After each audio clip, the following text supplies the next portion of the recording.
and we are delighted you are here this morning with us at the 3rd Mississippi Book Festival.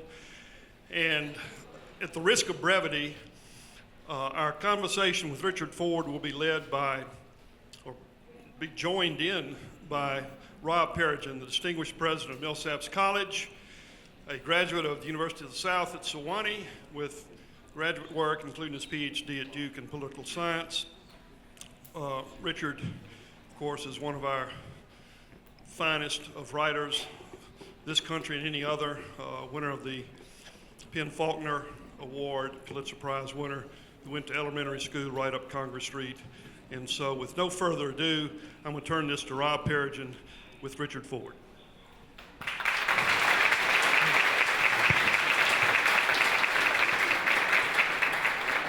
Thank you, Peyton. Is that good? Good. Well, thank you all for being here, and thank you, Richard, for joining us. What a privilege, pleasure it is for me to have this time with you. Some of you may know last year we were slated to have this conversation, and I spent the spring and summer of 2016 reading everything Richard had ever written. And now you had to read it all again. Yeah, and everything they'd written about him, and then he was not able to show up, and we ended up bringing on John Meacham, so I did an interview with John. And John's a very good friend and a smart guy, but he did not do a very good job answering the questions I had for you. So, well, then you should ask me his. Okay. So I'm glad to finally have, although my 15 pages of questions, I had to put them aside because this session has been advertised as talking about your most recent and very beautiful book. So we'll start there if that's okay. Pull our way in. That's right, good. So most of your readers know you in your fiction, your characters, memorable characters, and they're living their ordinary lives, those lived lives. Now you've written a memoir, a second memoir, as a matter of fact, your father's, about real people, people that you love very dearly. So what's it like to turn from fiction to writing about real people? And also, what's it like to go back to the memoir you wrote of your mother 30 years ago and do some rewriting of it? Well, people probably would like to say if you write nonfiction, it's very different from writing fiction. For me, it wasn't very different, actually. I mean, except that it's profoundly different. But it feels the same sitting at my desk with my ballpoint pen, choosing words to put into a sentence. That feels very much the same all the way through. But when you're mostly writing's about choosing words, and when you're writing fiction, you choose words differently from how you do when you're writing a memoir, for instance. There's a line of Northrop Frye's in which Frye says that literature is the disinterested use of language. You must have nothing writing on the outcome. And what that means literally is that when you're writing a sentence, and as often happens, you find a hole in the sentence for which you don't have the best word. And you can start staring at the ceiling, and you can look in the thesaurus for a synonym, or you can do all of the things that you customarily do when you are trying to write a sentence correctly. But then often it is the case that you find a word different from the word that you intended.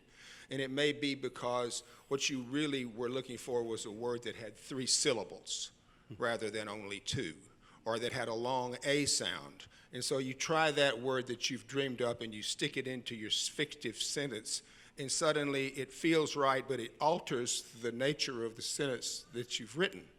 And then it's kind of like writing in that way rhymed in metered verse. When you find a word that fits with the right metrical foot, it'll change the line. And then you think to yourself, oh boy, I've discovered something.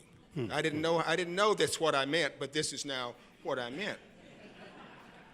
But when you're writing a memoir, when you're writing nonfiction, when you choose a word to go in a sentence, when you have that same experience, you've written a sentence, it's got a hole in it, you don't know what that word will be, and if it's about your mother, for instance, or your father, when you find the word, you have to actually say, is that true? I'm saying this about my mother. Mm-hmm. Is that true of my mother? I mean, my mother is not a fictive character. She's not somebody whom I'm making up. So literally, in the most profound ways, in the way in which you choose words, you operate under a different kind of protocol. Even though when you read it, you hope that the sentences are equally felicitous and do some of the same sorts of things. But, you know, in our political climate now, with the president that we have, nonfiction depends upon something very important. It depends on the fact that things actually do happen.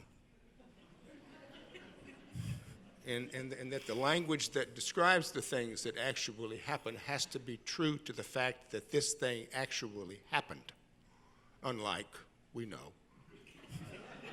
Maybe we'll come back to that. Well, we'd all like to come back to it when we wake up. But you know, there are actually some words that you used in your first version of your memoir of your mother. You changed some of those words in the second round. Yes, I did. Things like, maybe not about her, but I remember you were describing the nuns at her school, and you first described them as strict. And 30 years later, you changed that to severe. Or you described them early on as self-certain, and then the word became not self-certain, but knowledgeable. Those are very different words. How do you change? What's behind that change after 30 years? That's a really good question.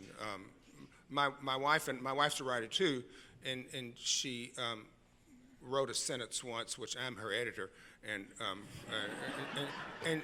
she wrote a sentence once, and she changed often to frequently. And I said those things may seem to be the same, but they couldn't possibly be different. And so when I changed severe to strict to severe, I think they mean the same thing. That's what I was thinking that they meant, but I wanted the extra syllable. Oh. Well, I think severe is I think that ups it a bit. Severe. Well, I mean, it would. You know, I would like to be honest and say that after 30 years of thinking about this, I came to a better understanding of it.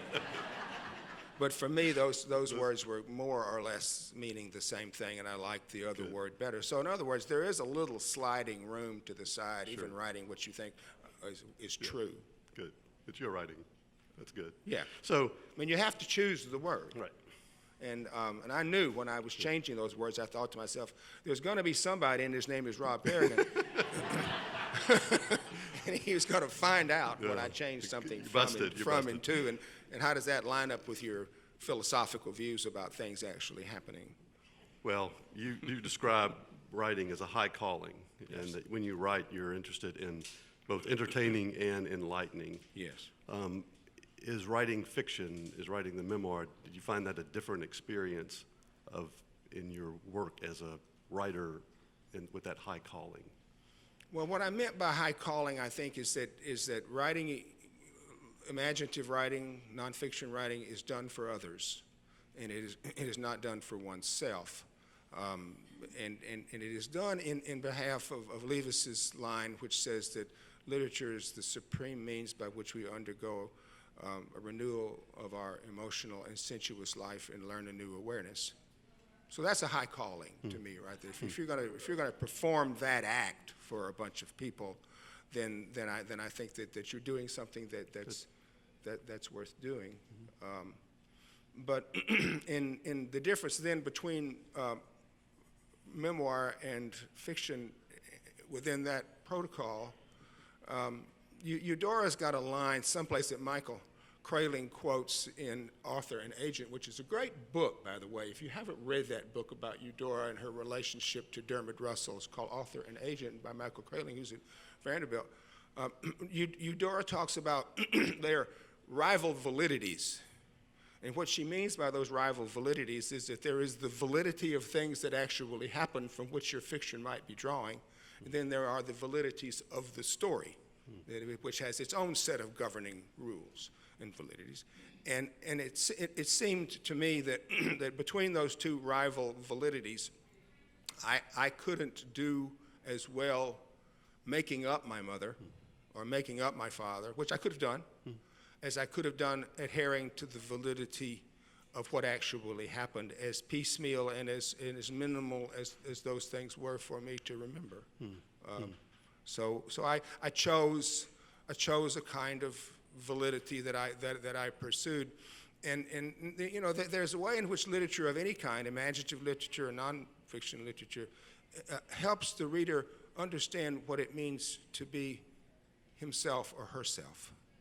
And I think that that's what I was estimating I could do by using my parents as specimens, as exemplums, basically. I could point out what it is to be this kind of human being at this time.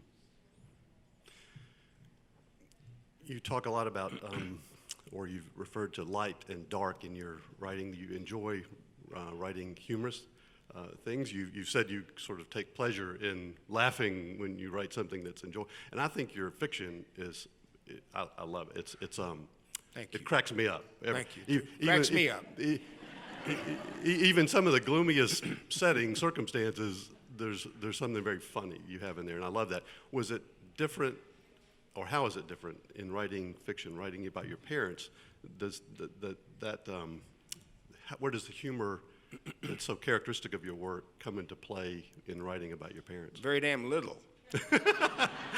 Okay. And I actually thought to myself when I was writing about my parents, who were quite mirthful people, that I think one of the shortcomings of these two pieces is it is my shortcoming as a writer. I don't think that the agency of my memory and the way I managed to imagine the trajectory of their lives allowed into it enough of that, enough of the kind of humorous, mirthful people that they were. And I think in large measure it was because I wrote both of those memoirs because I miss my parents so much. Even at, you know, one when I was in my 40s and now one when I'm 72, which is when I wrote the one about my mother, and I miss them so much. And it wasn't that I was sad. Sad was a conventional term that was inadequate to what I actually was experiencing. And so writing about them was an attempt to get at what they were and how they affected me. And so I think in the doing of that, I probably got weighed down a little bit by the gravity of their lives and by the fact that they died long before they should have in each instance. And I was trying in writing about them to look at their lives in a way that was not just through the prism of their, for me, untimely deaths, but to try to look at their lives. And so I think it was just a certain kind of torque that it worked on me that managed to exclude some of their mirthfulness. I mean, books are written by human beings, and mine, just like everybody else's, and so inevitably you're trying to maximize the things that you can do best, and inevitably that causes you to, you hope not, but leave out some things that you couldn't find a vocabulary for. And I literally couldn't find a vocabulary in the scope of that I was doing to account for much of their humor. My mother was, well, they were both funny, but not stand-up comedian funny, you know. Well, it's a very tender, loving book. Thank you. Very sweet. Well, Matter of fact, it came from my heart. I wonder if you would read a paragraph that these words "longing" and "love" come up often, and I think our friends would enjoy hearing your voice. This paragraph here to the end. Does it go over?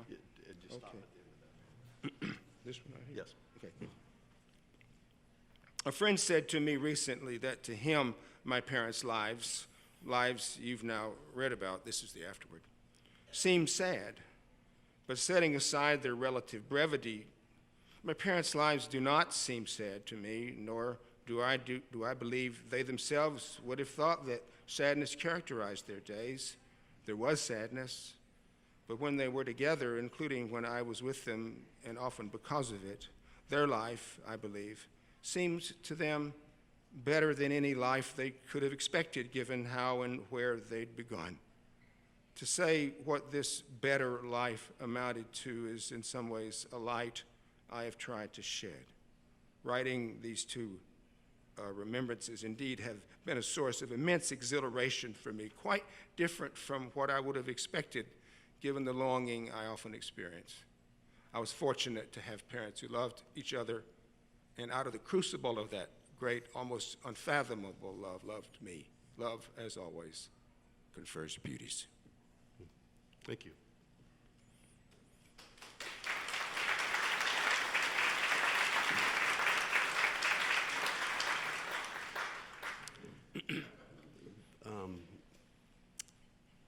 You described this unfathomable love. You've also described in the book, or said you were intent on being modest about their experience and their lives, their ordinariness. That's a pretty powerful word. Unfathomable. Yeah, yeah. And I mean it. You know, it's too bad we don't use the word incredible to mean what it originally meant, which is to say unbelievable. Unfathomable meant to me that I simply could fathom some of its particulars, and I could see some of its evidences, but I couldn't really get to the heart of it. I mean, I could speculate, and did speculate a bit about what was drawing them so intensely together, but I could never, at the remove of time that I wrote these two pieces, I could never have really legitimately speculated about that. Sometimes my wife says to me, she says to me, and I've been married 50 years. Many people have been married 50 years. I've been married 50 years to the same person.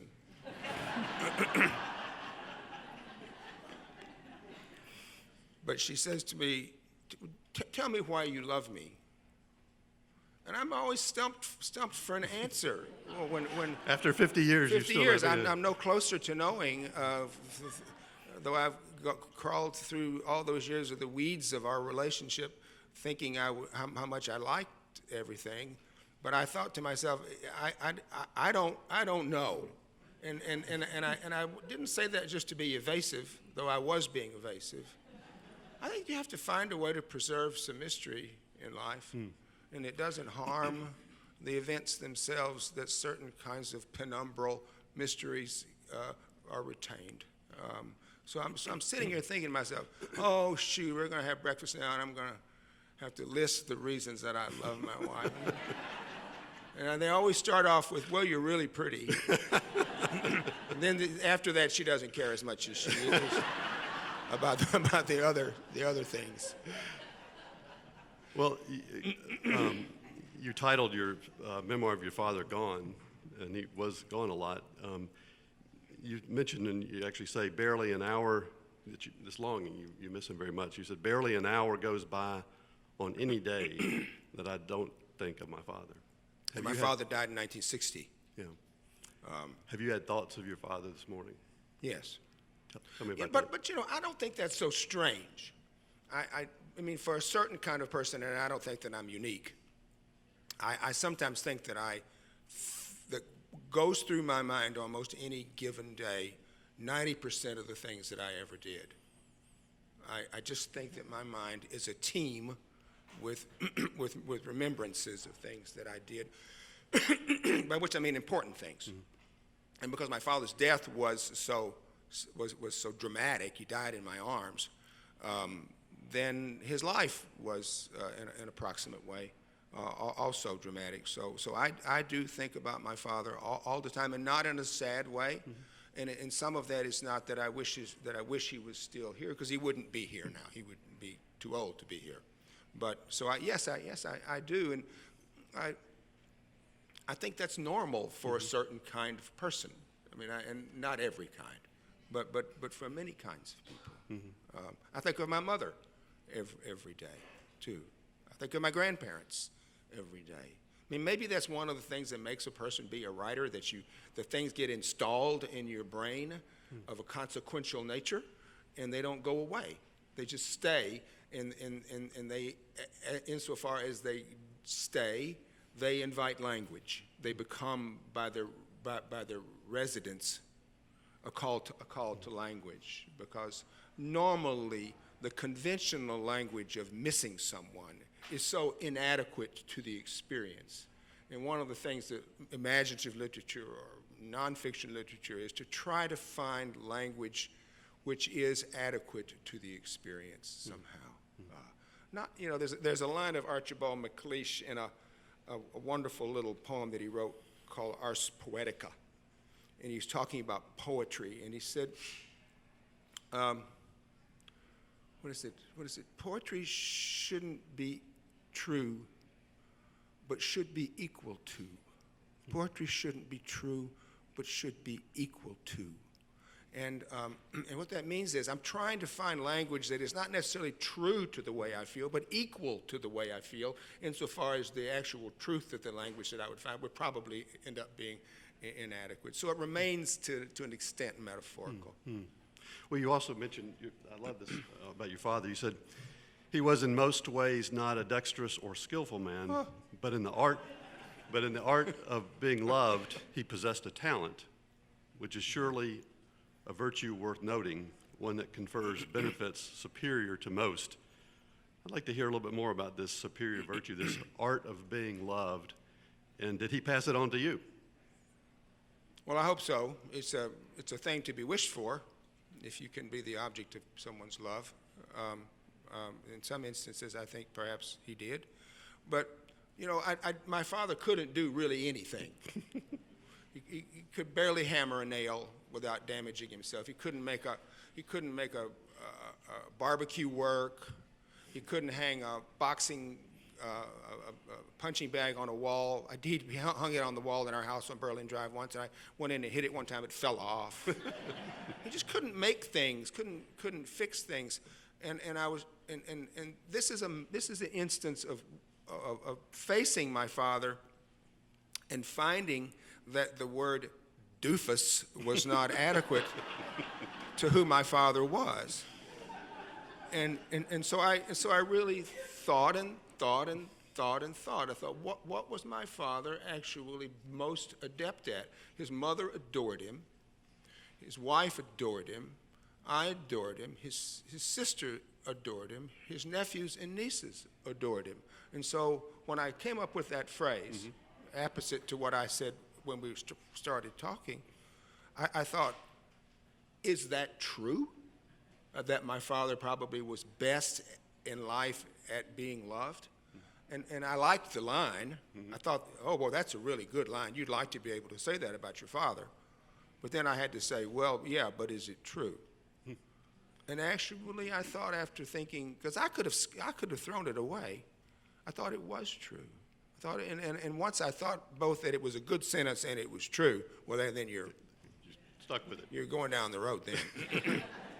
It is a beautiful line. Well, I just think it's accurate, true and also accurate, because he wasn't very good at anything else. He was good at selling starch, and when I would go with him to across the Atchafalaya in the summers, after he'd had a heart attack in 1948, I noticed that when he would go in to call on the wholesale brokers, that all these people, these coonasses over there on the other side of the Atchafalaya, they all spoke French, and he didn't speak any French, and I thought, gosh, they love my father.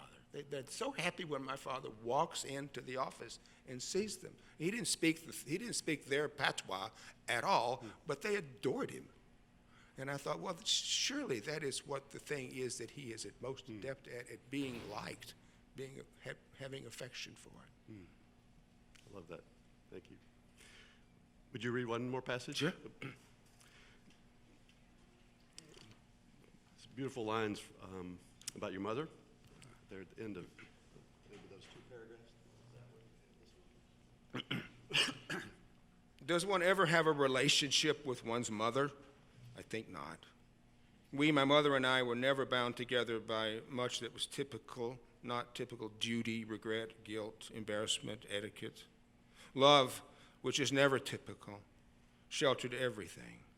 We expected it to be reliable, and it was. We were always ready to say, I love you, as if a time would come when she would want to hear that, or I would, or that each of us would want to hear ourselves say it to the other only for some reason, as certainly happened, that would not be possible. My mother and I look alike, full, high forehead, same chin, same nose. There are pictures to show it. In myself, I see her, hear her laugh in mine. In her life, there was no particular brilliance, no celebrity, no heroics, no one crowning achievement to swell the heart. There were bad things enough, a childhood that did not bear strict remembering, a husband she loved forever and lost, a life to follow that did not require much comment. But somehow, she made possible for me my truest affections as an act of great literature bestows on its devoted reader. And I have known that moment with her. We would all like to know the moment of saying, yes, this is what it is, an act of knowing that confirms life's finality and truest worth. I've known that. I have known any number of such moments with her, known them at the instant they occurred, and at this moment as well, I will assume know them forever. Thank you.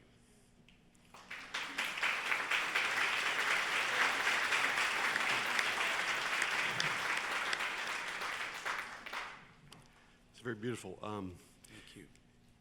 You have I slaved over it. You have a lot of fans here in Jackson, including a ladies' book club, and they read your book recently, and I charged them with coming up with a question for you. Okay. Okay. Let's hear it. This is Cleta Ellington and my wife Oh, Phoebe, and you know. I'm in the soup now. Phoebe, yes, right. So their question is, if your parents were here today, what would you like to ask them? Gosh.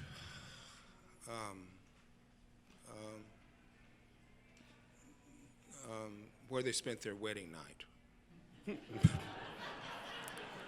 Does that work, Cleta? Is that okay? She's not here. She's at a funeral. Oh no, I'm sorry. Yeah, I wouldn't want to know any of the big ones. I wouldn't want to know any of the big, $10 questions. I just want to know more details. I just want to know where they spent their wedding night. I'd want to know where they met each other. I'd want to know what my mother thought about my father when she first met him. I know what my father thought when he first met my mother, because my mother was very pretty. He just thought to himself, I have died and gone to heaven now. Because he was just a pokey country boy from northwest Arkansas, Pope County, Arkansas. Never had the thought that he would bump up against anybody as exotic and as my mother was and as pretty. So I know what he thought. He thought, how can I not screw this up? But she, I would like to know what she thought, because my father was a big kind of polite, decorous, slightly withholding man, afraid of making a mistake, and I would wonder what she would say was the great allure when she met him. I have a suspicion, because she had a little bit of a rough going when she was growing up. I think she would have thought, I'm saved. I think she would have thought that, and I speculate a little bit about that, but I speculated entirely in the context of saying to the reader, I am speculating now about this, because I wasn't obviously privileged to know that. So I'd want to know just that kind of stuff, just the minutia of life. I mean, I'm a novelist, basically, so the minutia of life is what I live in. I think everything is interesting in the minutia of life because it gives rise to language. I mean, you can say that the minutia of life is not very interesting. It's just the duff that goes on around us all the time. But when you're finding words for that duff, then it begins to be literate, and therefore enlivened, and has that ability to renew your sensuous and emotional life. Good, thank you. I'll pass that along to Cleta. She won't like it. She'll want something else. So I'll give her something Come up with something else for her. So, okay, to shift gears for a moment? Sure, please. Eudora Welty. Okay. You had a very close relationship with did. Miss Welty. She asked you to be the executor of her literary estate, and to edit her works for the Library of America. Yes. You were her escort in her final formal public appearance when she received the French Legion of Honor Award. Right. You were a pallbearer at her funeral. Right.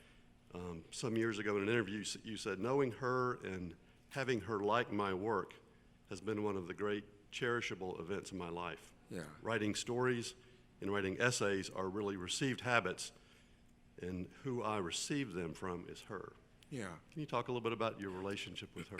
Well, say one thing that sort of is a precursor to that, and that is I didn't meet Eudora till 1986 in Lemuria bookstore when I was signing books for a book I'd written, and she showed up. She just showed up, and she said in that wonderful voice, which I won't even try to mimic, but she said, she had a very deep voice, she said, "I just had to come pay my respects," she said.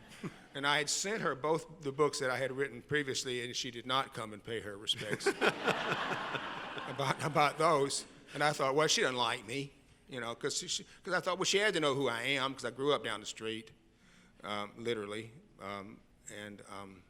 But growing up in Jackson meant, among other things, that literature was in the air. And what that means is that there was a kind of general license in Jackson that you could declare yourself a writer, and it wouldn't be aspersed by everybody, because here was this wonderful writer who lived over on Pinehurst Street, who everybody knew about and published stories in the New Yorker, whether you knew what the New Yorker was or not.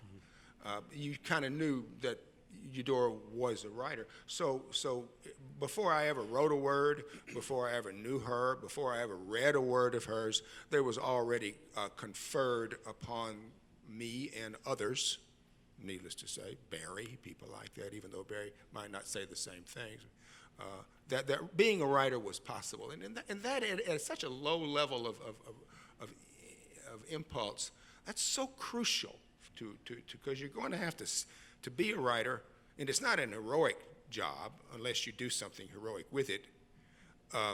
You kind of have to step outside of the track that your parents want you to follow.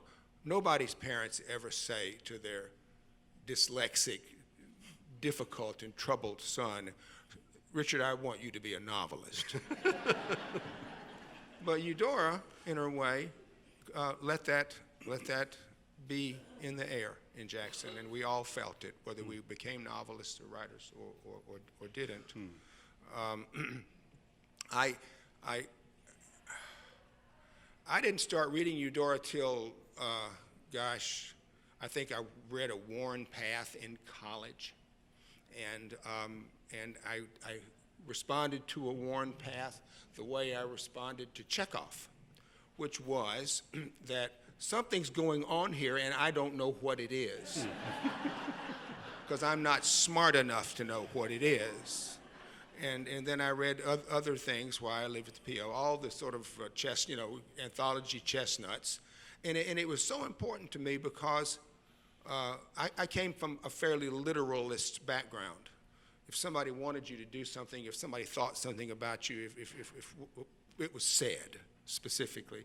And suddenly here was Eudora writing about things that seemed so confident about the importance of, but never exactly said what that importance was, except in the fullness of the surround that the story created for you. And so it let me know something that is so important, which is that there are important things in the world that only literature can actually approach. In that privileged space, that intense, galvanizing space that is a short story or a novel, something can be said that cannot be said in any other way. And as a mission statement for a person who wants to be a writer, that's a pretty good one, that you're really after something that's important. And it can't be said any other way, and the only bridge to that story, to that thing, whatever it is, it can't be uttered, is just the entirety of the story. And if you read a story like No Place for You, My Love, which is, as far as I'm concerned, the best story she ever wrote, it's about, you probably know this story, it's about a woman who meets a man from Ohio in Antoine's or Galatoire's.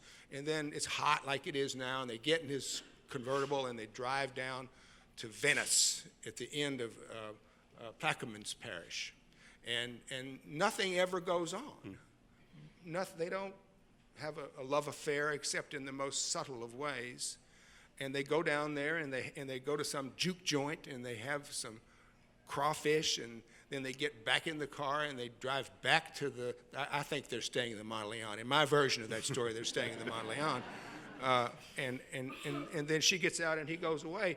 And what I realized was something was uttered, not in any specific single line, but something was uttered again by the entirety of that story, in all of its resonant parts, that could otherwise never be approached. And there's a line of Elizabeth Bowen's. And Elizabeth Bowen, a wonderful Anglo-Irish writer who Eudora knew very well. And Elizabeth Bowen said that if we knew what went on between women and men, we would not need literature. And there is no story in Eudora's many stories that is so vividly true as for that line of Elizabeth Bowen's as that story. So again, it's a mission statement that your story, not in any given line, your story not in any given utterance by a character, but just the entirety of the whole composition of your story establishes a relationship between the reader and that other thing which could never otherwise exist or allow that reader to have a relationship with it. What did she say she liked about your work? Oh, Come on this now. is telling tales out of school. That's okay. You want to know the truth? Yeah. I don't think she ever read a word I wrote.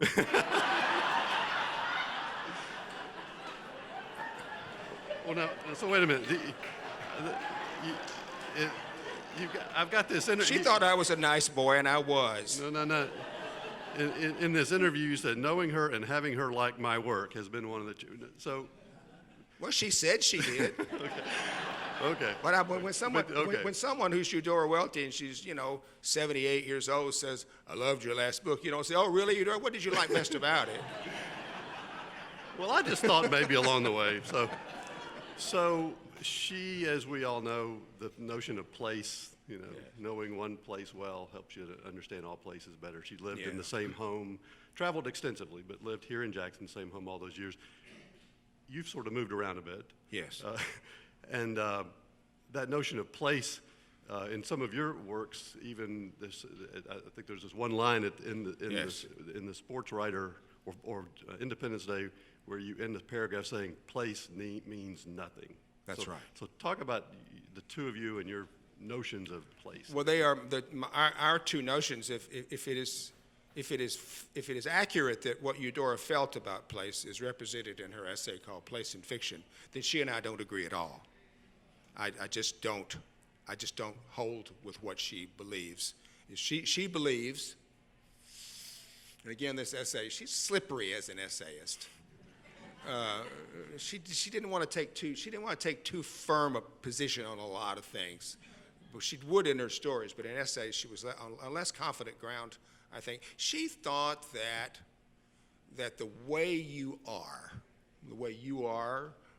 from Memphis, the way I am from Jackson, basically originated in where we're from. That we grew up out of a fertile soil that made us who we were, and I just happen not to believe that. And I happen not to believe it for reasons different from her, and her reasons would be hers, and she would hold to them profoundly. But for me, I think everything resides in the fact that we invent ourselves, and that becomes who we are. And we invent ourselves with an amalgam of things that we did and thought and were when we were young, and when we did it through the agency of who we married and who we love, and maybe other places that we go to and see, and things that we acquire intellectually, and things that we disabuse ourselves of intellectually. And a great deal of those things have nothing whatsoever to do with where we're from. And to put it a little further on, when I left Jackson in 1962 and went to Michigan State, I left it because I didn't want where I was from to be able to be the key to who I was. because the key to who I was then was going to make me, in the eyes of those people in Michigan, a cracker. And I didn't want to be a cracker. I just didn't want to be one of those people. Of course, I got to Michigan and found out that there were plenty of crackers up there, and anti-Semites and everything. But I just decided that I was going to have to deracinate myself to a large extent. And obviously here I am, and, you know, a jillion years later, I'm still here. So I haven't deracinated myself totally. But for a long period of time, I concentrated on something else besides the fact that I was from Mississippi, because I wanted to live in Michigan, and I wanted to live in New Jersey, and I wanted to live in Montana, and I wanted to live in Paris, and I wanted those things to accumulate in me and give me something to write about. So for it to have been agreeable to me at an early age that place meant everything, I just couldn't face having it explain me for the next 65 years. Interesting. Good. You have said that literature does more than create imaginative alternatives, that it's a moral force, an instrument, something that can change individuals in the world. I believe that literature, art in general, is curative, is a way for people of the world to see themselves in a wider and more complex way. Yes. Any thoughts on how literature and art might better actualize that curative opportunity? Well, first we have to teach people to read. Yeah, there you go. And that would be the first station of that cross. But I mean, you know, literature's apart from Leavis's line about sensuous and emotional life and learning a new awareness, literature has so many virtues which we would do well to practice. One virtue being that literature is made up of well-chosen language, the consequence of which we take responsibility for. That's what authorship means. Another thing that literature advertises is that you're not alone. And not only are you not alone, but you are in the company of people inevitably who are very different from you. And you can read about these people in the sanctity and serenity of a book, and it will affect you, but it won't harm you. So that means that all of those people who are not like you, whatever their differences are not going to harm you in a book. They're only going to edify you in some way. So I mean, those seem to me to be two profound things. I mean, literature is also inevitably about the past. It's always about a completed action in the past, even if the verbs are present tense, even if it seems to be right at the cutting edge of event. It isn't, because as soon as you read it, it's past already. And so what that does is it affirms the value of paying attention to the past. It affirms the value that human life per se is worth your most intense and enthusiastic interest. So I think those are four things. Yeah, good. Yeah. And that's you used the word, or I used the word moral, and you repeated it. What that means is, I mean, it means that that's good. Right. And you know, when you use the word moral about something, it means that you are averring that something is good. And I think it's good to affirm the value of other human beings. It's good to take responsibility for your language. It's not just advisable, it's good. And I was reading a line of Randall Jarrell's in a note that he wrote to Alan Tate. And he wasn't specifically talking about this with Tate, but he said, and this matters so much to me, I was reading it this morning, matters so much to me about why one wants to be a writer. And Gerald said to Tate that when I write a poem, that poem is what good is. And when I write a poem, I am, for that brief period, what good is. And so, I mean, it's worthwhile, and going back to the issue of a high calling, that you, in a way, by this transformative galvanic process of intensely writing essays, you have the chance to become briefly, provisionally, what good is. This is a good time for that. We need Matter it. of fact, almost 20 years ago, in an interview, you said this. I'd like to read this. The question was, what's your greatest concern for America on the threshold of a new century? And these are your words: that it will be ungovernable, that our sense of the whole will deteriorate. And I'm not talking about ourselves as simply a nation state, but that because of our geographic size, because of the inevitability of greater and greater degrees of multiculturalism, because of immigration, because of economic disparities, because of racial strife and racial inequality, the country will basically balkanize along lines which are not now completely visible. I'm afraid of great strife, and that we'll lack the imagination to go on reinventing America in a wholesome way. Yeah.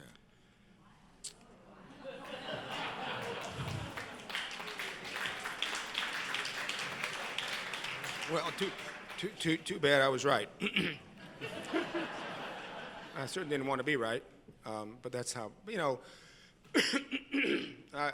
when I wrote the lay of the land, it was after 9/11 I wrote, and I really realized that I couldn't write about 9/11. I just didn't have the chops, and it wasn't that long after it. Excuse me. And so what I thought I would do was write a novel which took place before 9/11, and to see what I could imagine as going on in the United States before 9/11. And what I found through the agency of both reading and writing and imagining was that everything that we suddenly found ourselves aware of in 9/11, in the immediate aftermath, were all extant in our culture for quite a long time before. And it was for me a grim understanding, because what it meant was that we ignored it. And I'm talking about an excessive fear of the other, and a sense of lost shared national purpose. We haven't lost our sense of national purpose.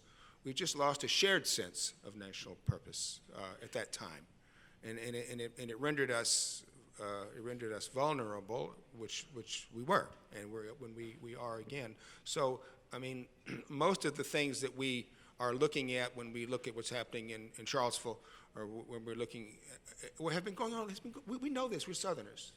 We know this, whether we're white or black. We know this. It's been going on. This is not news. Probably in most ways, from the time I was young to now, things are much, much, much better in the South and in the United States. But now these kinds of toxins have risen right to the top, where we can no longer really ignore them. And you can say that sunshine is the best disinfectant, as Justice Cardozo said, and that may be true. But in the meantime, while we're trying to get the country disinfected, there's going to be strife, which none of us wants, but we've made it happen. I wrote an essay in the Guardian in London right after Trump was elected last November. And my little essay is called "Blame Me," and what it basically says is, in my view, the wrong guy won. Blame me, blame myself. Don't blame somebody else. And until we take responsibility for those kinds of things in our actions, and not just in our silent beliefs, we're not going to make them better. I mean, my wife ran for public office this year.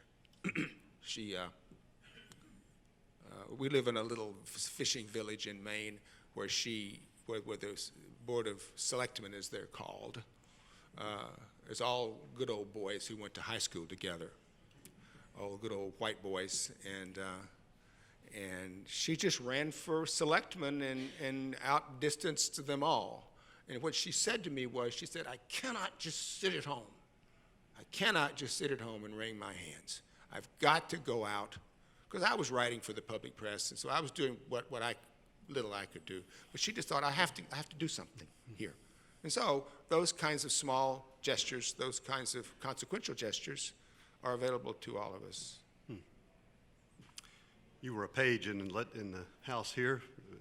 13 years old, did you? In the Senate, no less. Oh, good, In good. the Senate, when, Yeah. when Hugh L. White was the governor, and Governor White would come strolling in to the Senate. I don't know how many of you have a vision of Hugh L. White. He's quite an old cracker, he was, and you know, he was the originator of the BAI board, the Balanced Agriculture with Industry board, and what he came to find out was that he balanced agriculture by getting these enormous subsidies from the federal government to not plant cotton up there where he was from in the Delta. But it was, you know, Carroll Garton, who was going to be the next white hope, who was going to be the governor of Mississippi, was related to my next door neighbors, and so that's how that happened. And he just appointed me, and I got out of school for a week,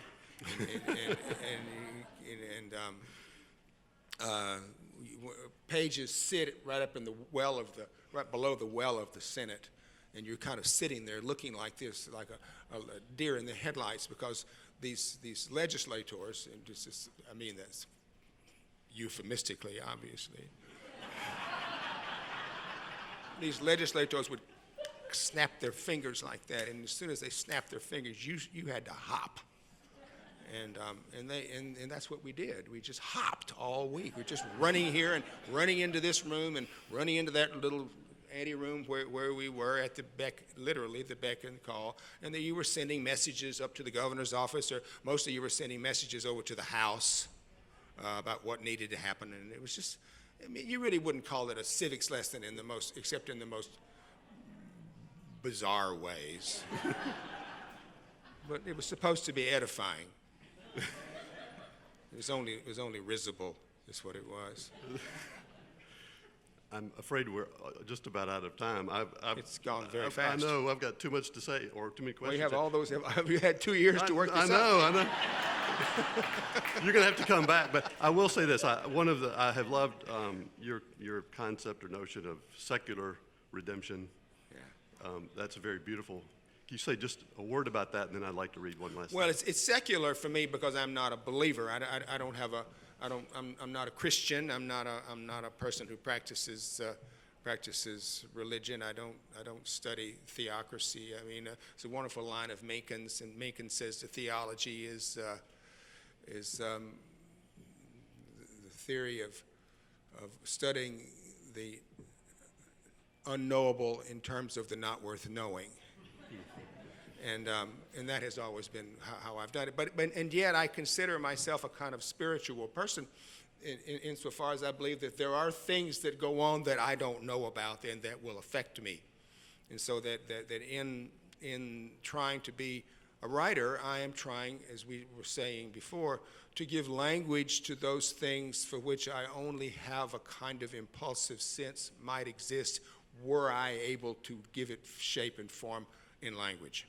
So for me to put something where there was nothing and that will then be of value to the reader is for me redemptive, because it does the chore of affirming our interest in life itself. And in other people. And in our place in it. Right. Yeah. There's next week I'll be delivering an opening convocation address at Millsaps. And I've got to work on my remarks, but I have written I've written the last paragraph already, and I'd like to share it with you. Please. My summer reading included books by Pulitzer-prize winning author Richard Ford, whom I had the privilege of interviewing during last weekend's Mississippi Book Festival here in Jackson. A recurring and uplifting theme in Ford's stories is the fabric of care and intimacy that, quote, holds people close together enough to survive. What Ford calls the redeeming quality of human affection.